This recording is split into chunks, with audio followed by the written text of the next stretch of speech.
Yo, what's up happy people? Isang mapagpalang araw, gabi, tanghali po sa ating lahat. For today's video mga quiz mga guys, ay naku po. May nagaganap po na flip top battle mga quiz mga guys between Doktora Honey versus Lacuna.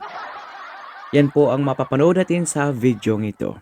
But before that mga quiz mga guys, I would like to shout out to Ma'am Melcy, KTV Pilipinas, ayan, Child Reads, Kuya Machi TV, ayan, Riders for Life, mega love shout out sa inyong lahat, Ma'am Melcy, ayan. Ayan, KTV Pilipinas, mega love shout out, ayan. Sa mapagpalang linggo po sa ating lahat.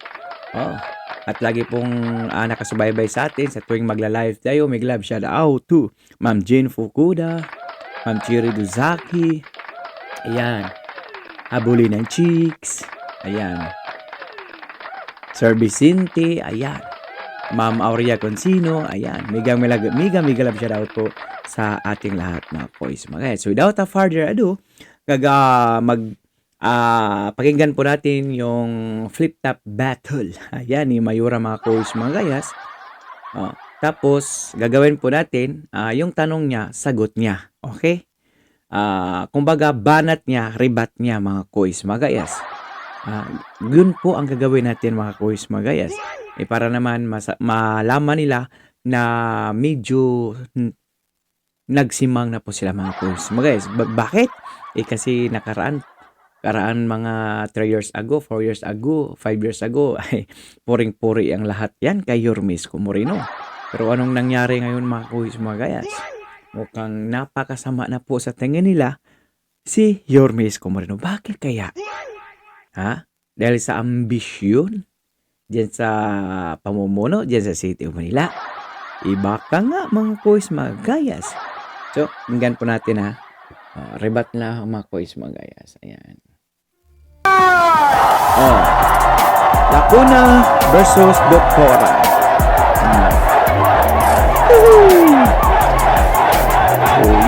At ngayon, hindi na ako magpapaligoy-ligoy pa. Sa kaliwa ko, Si Doktora. Ayan. Doktora Honey sa kaliwa. At sa kanan ko naman, Si Lacuna. Second time around, Mayor na, Doktora ba? Palakpakan po natin. Lacuna. Mayor Honey Lacuna! Palakpak. Toss coin. Heads or tails. Sa kaliwa ko. Ayan.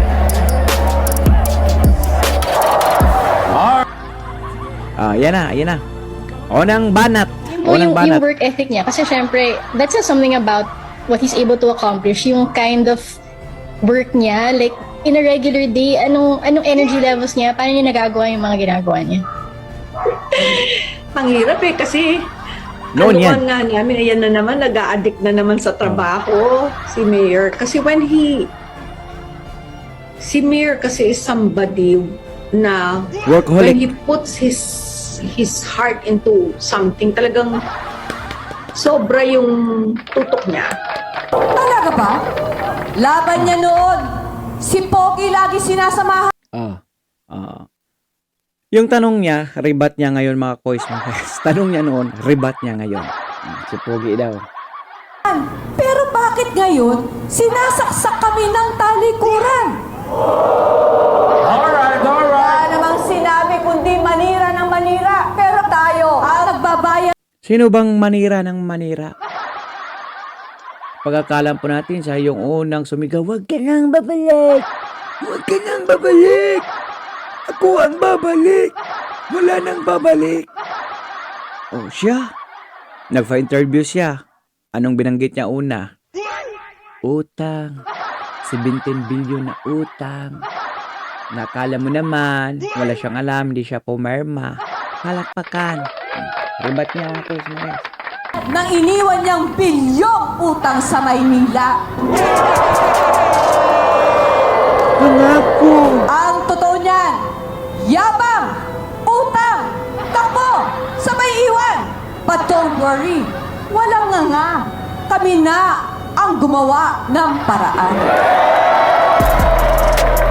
na 25 billion. Hindi po Sagot. para once and for all po, masettle na rin po. Let me start with the loans. Okay. Ang sinasabi po nila, ang pamahalaan lungsod ng Maynila ay may pagkakautang na 25 billion. Hindi po totoo yun. Okay. Ang lungsod ng Maynila po ay may net borrowing capacity. Ibig sabihin po, pwede po tayo umutang according sa Department of Finance ng hanggang 25 billion. Pero hindi po tayo umutang ng 25 billion. Okay, yun po yung malaking pagkakaiba na po. Pero pwede po tayo umutang kasi maganda po ngayon ng financial status ng City of Manila eh. Pwede tayo umutang hanggang 25 billion pero hindi po tayo umutang ng 25 billion. Noong 2019 po, tayo po ay umutang ng 5 billion. Okay, saan po napunta ito? Sa pagpapatayo po ng Condominium 1, Condominium 2, Binondominium. Ayan naman pala eh. Napagpatayo naman pala yung bilyon na yan sa mga kundo pabay hospital eh. Bakit ngayon? Panay nyo pukol. Tanong, panira sa utang na yan. Ito yung tinatawag na flip-top vatol. Hospital ng Maynila at ang rehabilitation po ng Manila Zoo. Okay. So yun po yung Pabahay daw na lagi nilang niyayabang. Sa totoo lang, tingnan mo. Puro Yan, bata sige. na rin niyang nakinabang. Tanungin mo. Sagutin mo yung tanong mo. Pero level up na ang ginawa namin. Lupa man o kondo. Tsaka lang, sinisiguro ko, yung titulo, mapapasa inyo. Mapapasa inyo. Hindi taga Manilenyo. Bakit? Kasi darating talaga yun ang panahon o oras o taon o buwan na yung mga condo units na yan hindi na ang magmamayari ang mga batang Manila. Bakit? May titulo na, pwede nang mabinta sa ibang tao na hindi taga Manila. So bakit ba? Ito ang tanong mga kuis mga guys. Bakit ba pinagawa ni Yorme Isko Moreno yung mapabahay niya yan? Answer? Para lamang sa mga batang Manilenyo. Kaya ayaw niya talaga yan iparintuon kasi yun ang kinatatakutan ni Yorme Isko Moreno na pagdating ng araw maibinta sa hindi taga Maynila. Anong ginawa niya ngayon? Pinarintuon, palakpakan. Red Dog! Kaya mo yun? Sagot. Di tulad ng anli upa sa budol niyang pabahay. Di magiging sa inyo kahit baon ka na sa hukay. Pabudol daw na pabahay. Pero bakit sabi mo nag-a-addict naman si Yorme Isko Moreno sa pagtutok sa mga pabahay na kanyang pinapagawa? Asan ka pala ngayon sa panahon na iyon? Ay tulog pala kayo. Si Yorme Isko Moreno lang pala yung 24/7. Tulog pala sila mga kois. Yorme Isko Moreno lang yung 24/7.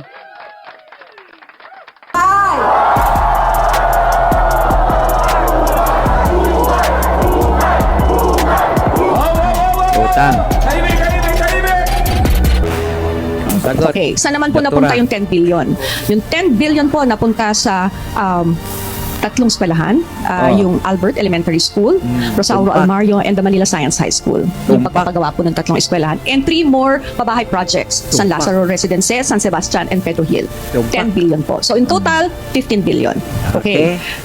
Nagamit na ho ba natin yung 10 billion na yon? Actual na ho ba natin na utang? Hindi po. Sa ngayon po, ang nauutang pa lang po natin in total is 4.7 billion. Yun pa lang po ang actual nating nahihiram out of the 15 billion na pwede nating hiramin. Correct! Matagal na natin ginagawa yan. Tinayo, inayo sa mga bagong paaralan. Kahit computer, walang inutang. Manilenyong mag-aaral buwan-buwan, allowance tuloy-tuloy na Walang inutang dahil nakapundo na sa kapanahunan ni Yorme Isko Moreno. Kung ikaw kaya nakasunod kay Irap, tapos pandemic pa, hayaan mo na lang mamatay yung mga batang Maynila sa gutom. Wow! Gumanda na yung sitwasyon ng City of Maynila dahil na pangalagaan, napabuti, napaganda ni Yormisco Moreno yung kaban ng gobyerno sa City of Manila. Kaya kayo ang natatamasan nyo yung magandang nagawang liderato ni Yormisco Moreno. Ha? Dahil kung ikaw pa siguro nakasunod na mayor sa panahon ni Irap Estrada ng pagdating ng pandemic. Bakit? Walang mga discard. Wala. Yan. Pero ito, idagdag mo. May bago kaming insentibo. Graduation gift na 2,000 sa PLM, sa UTM, pang-apply sa unang trabaho. Wala sila niyan. Gaya-gaya. Ay, lalat ng putik. Ginaya lang pala. Oh, malasakit ni Yormisco Moreno sa mga kabataan. Wi-Fi kiosk, nasaan na? Anong nangyari? Allowances ng mga estudyante. Ha? Laptop. Tablet. Allowances. Kita nyo mga kuys, mga guys. Mga programa ni Yormisco Moreno. Programa din nila ngayon. Palakpakan. Ang galing-galing nila mga kuys, mga guys. Ha? Oh, ang galing-galing nila. Sila na ang pinakamagaling mga kuys, mga gayas. Palakpakan. Kita nyo mga kuys, mga gayas. Yan, resibo. Resibong hindi nagsisinungaling. So, paano nila ngayon yan pasinungalingan yung mga resibo na iyan? Sige na. Eto, tiyak walang maiiwan. Mga lolo't lola natin, atin ding binibigyan. Dating 500, Ay, isko na programa na ginawa naman. nating 1,000. Flex ko lang, hindi pa rin utang yan.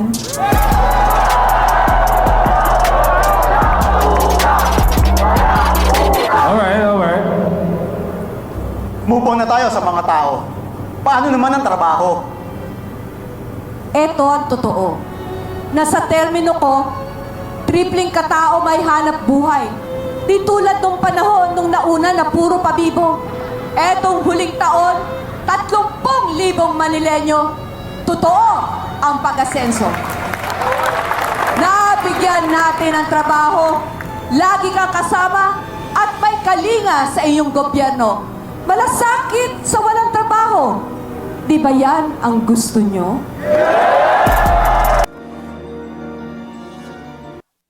Oh. Ayan, partida pa lang yan mga kuys, mga kayas.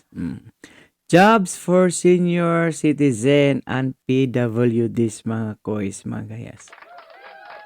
Tapos sasabihin lang walang patrabaho maliban sa mga normal na tao na binigyan ni Yormisco Moreno ng trabaho dyan sa City of Manila. Pati po yung mga special mga PWDs natin, mga kuys, mga kayas. Mga senior na nakapagtrabaho sa fast food chain. Mga kuys, mga gayas. Taliwas talaga yung mga pinagsasabihin lang ngayon, mga kuys, mga gayas. Basta lang, sa tingin lang, aangat sila. Pero, yung survey, nga. Di ba? Ang tinayong ospital, napilitang ikantado sa standard ng DOH, ay totoong hindi pasado. Super mega health centers, aming binuo sa medical equipment, mas bago at kumpleto. Cancer center, sa atin palang magiging totohanan. Namigay po kami Mga centers na walang mga gamot. Mga centers na kailangan mo pang magpa-online appointment bago ka makapagpa-BP, makapagpa-check up. Samantalang sa kapanahunan ni Yormisco Moreno, want to sawa. Ngayon, kahit isang hakbang lang yung center sa bahay mo, pag wala kang appointment, nga na naman. Ng ayuda sa mga tao, nagra-random check po yan. Pinapatawagan niya po sa office niya kung natanggap yung ayuda na pinadala namin. Kasi syempre minsan, ang nagbababa na lang po dyan yung mga barangay officials. Bibigay po namin sa barangay officials, sila bimigay. Pero alam po ng mga barangay officials na we do random checking. So, nag-check kami. Tatawagan lang namin kasi sinong constituent kung natanggap na nila, ganyan-ganyan. Ganun po si Mayor. May follow through po siya lagi. Meron siyang follow up din ng lahat po ng mga kung masaya po yung mga tao. Ano sabi ni Lola? Masaya ba siya? Natanggap niya yung kanyang Yun naman pala allowance? eh. Sabi niya, ano naramdaman niya? Ganun po siya. Ganun niya lagi chine-check. Hindi yung afternoon, wala na. Hindi po, nag-check po siya lagi kung ano po yung pakiramdam ng mga senior citizen, ng mga lolo at lola namin, ng mga estudyante na nakatanggap na allowance. And ayaw Yun, yan. na ayaw po niya nang nadidelay po yung mga benefits ng mga constituents ng Manila. Yun po hate na hate niya. Nagagalit po siya sa ganun. Ano siya nagagalit, Vice Mayor? Mahal kong Maynila! Di kailangang pabibo kung wala namang laman ang ulo.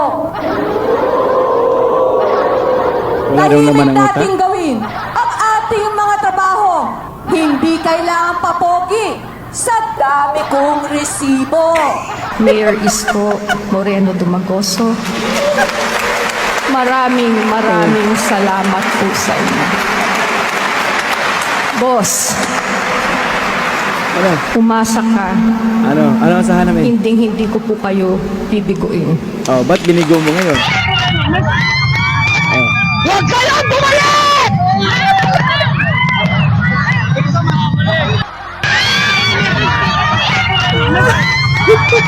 Huwag kayong bumalik! Ngayon yan. Kita mo na guys. Huwag kayong bumalik! Po, Ikaw, huwag ka yung nang work bumalik. ethic niya. Kasi syempre, that says something about what he's able to accomplish. Yung kind of work niya, like, in a regular day, anong energy levels niya, paano niya nagagawa yung mga ginagawa niya? Ang hirap kasi ang lukuan nga namin, ayan na naman, nag-a-addict na naman sa trabaho si Mayor. Kasi si Mayor kasi is somebody na when he puts his heart into something, talagang sobra yung tutok niya.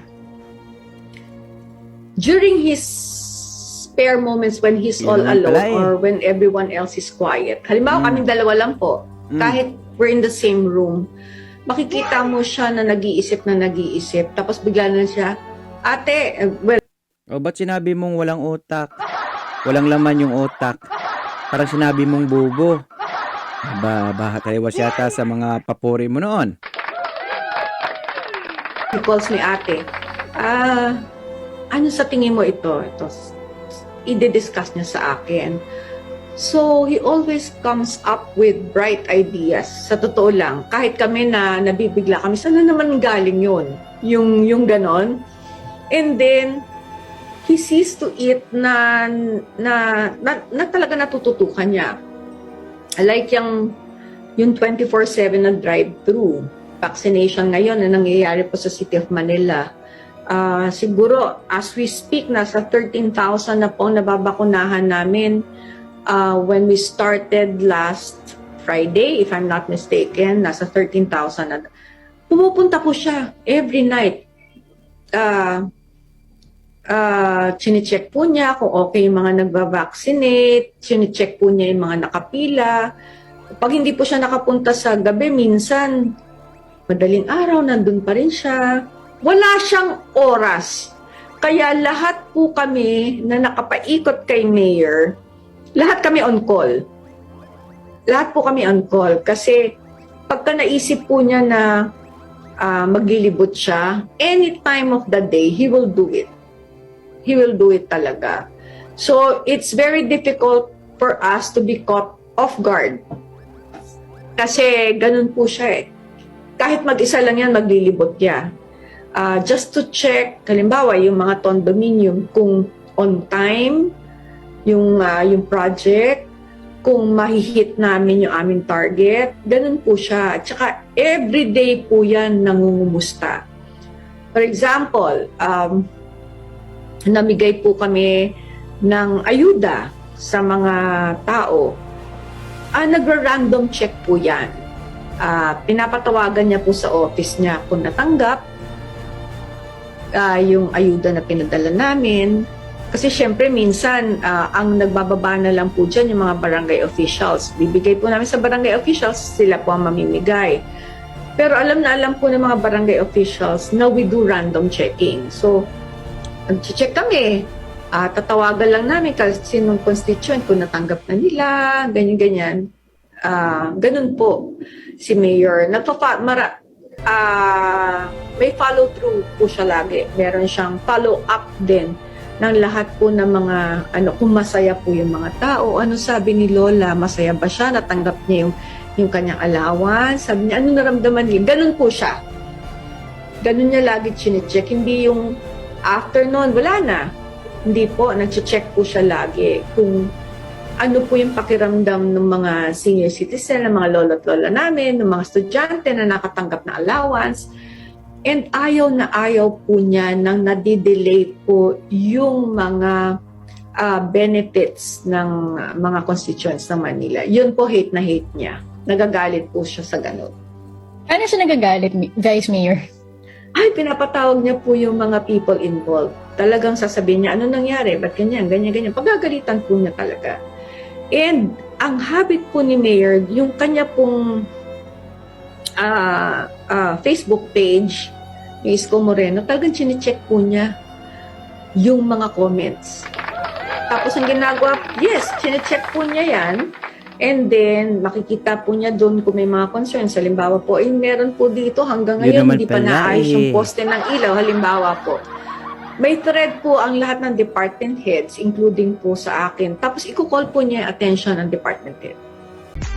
Si mga kois mga gayas, o kitang-kita nyo na mga kois mga gayas, mismo nang galing sa kanyang bibig. Palakpakan.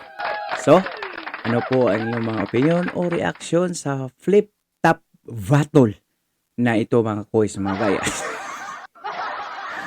Pag-comment sa comment section ng ating video at please naman po like, shares, and subscribe. So for now, I'm Gan Manila. God first, God bless you. Peace. Bye-bye. Meron tayong pabahay na mala Singapore. Yes, they did it.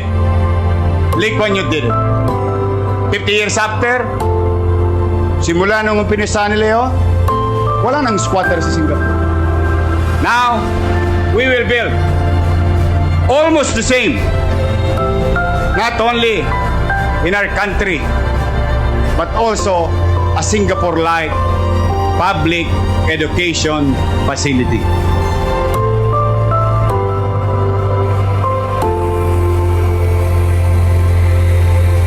Ngayon natin iparamdam sa kanila na dito sa Maynila may gobyerno.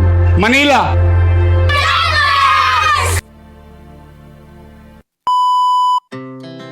Our hearts beat to the city streets. We began to feel the fire.